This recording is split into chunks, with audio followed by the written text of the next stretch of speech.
Hi, today we're going to be looking at a tutorial on essay writing, and particularly poetry essay writing, although the skills that I'll be teaching are ones which you'll be able to use in any type of English literary essay.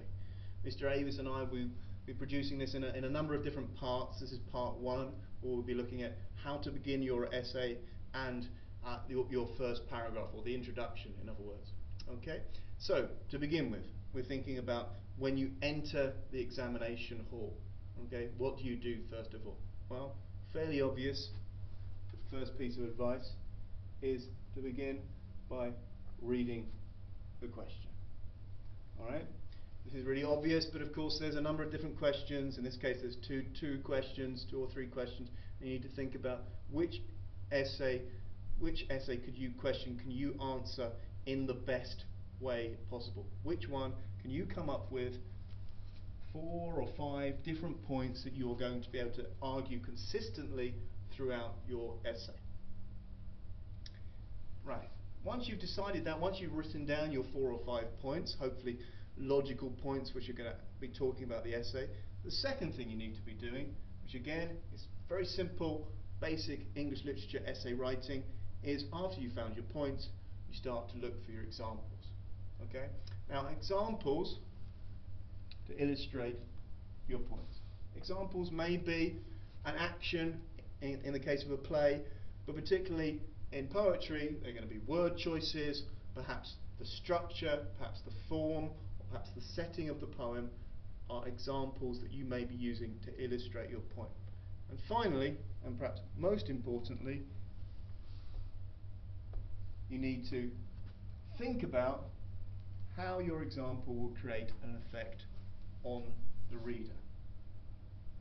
Now again, I remind you, and here it says here very clearly, you can read it yourselves, that a literary essay is an argument. You're keeping the argument. You need to make sure that you can argue throughout your essay and keep that argument going to the points that you're trying to say. So perhaps, for example, that what the poem is about, okay, and how we know it's about that, and how it makes us feel as readers.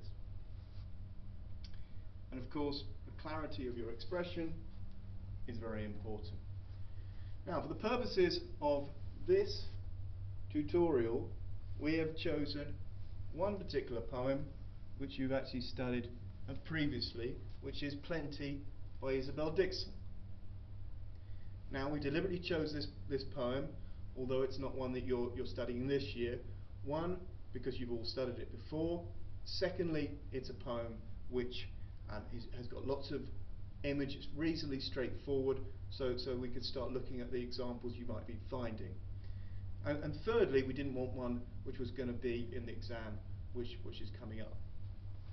And just for the purpose of this, we wrote our own question, which was, the poem Plenty is actually about hardship. How far do you agree with this interpretation? So of course you're going to have to be thinking about, is it about plenty or is it about hardship? Or is it a little bit about both? Okay, so now I'm going to go back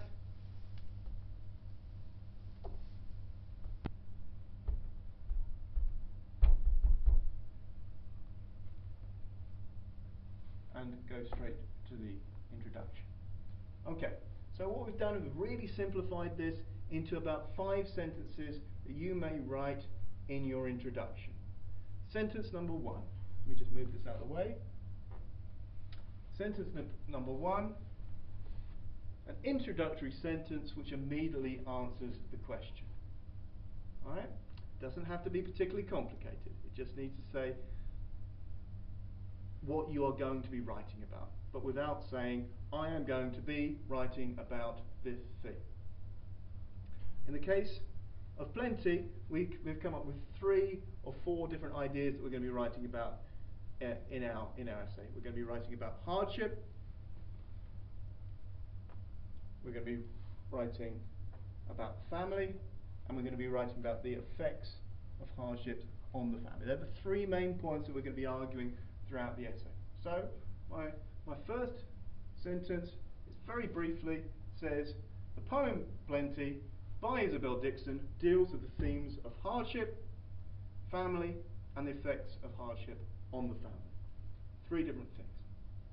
And that is my first sentence. And then of course we move on to our second sentence. Here you're simply going to introduce your first point. So in this case, as I've already said, the first point is going to be hardship. So what did I write? Dixon shows us how difficult her childhood was. Very simple. I'm telling you, I'm going to be writing about the difficulties, the hardship she had in her childhood, in a very simple sentence. And then moving on to sentence number 3. In this sentence, we decided to have both points 2 and 3 mentioned, which is going to be hardship, so the effect on the family, and the effects and the way that the child viewed it. Okay, these 2 sentences, these 2 points together, just to make a slightly longer sentence and to mix up our sentence lengths a little bit. So here, what do we write? We wrote, the poem also, and I'll highlight that word, also as a connective, simple connective, also discusses how her mother suffered due to their deficiencies, and how, as children, they didn't understand why. So on 2 different points. Okay? Then I move on to sentence number 4, and simply point number 4. Finally, so I've changed my connective. Finally, Dixon shifts to the plenty she enjoys in adulthood and how she feels about these changes. And obviously that's going to be talking a little bit about authorial voice. And then finally we have sentence number 5, probably the most important of the 5, except perhaps the first one. Your thesis statement, what is your main line of argument? So here we've written, overall, the poem shows us hardship through the eyes of the narrator as a child and as an adult, but with shifting perspective. And that concludes the introduction. If you want to find out more, we're going to be going to the next video, which will be talking about paragraph number 1. Thank you.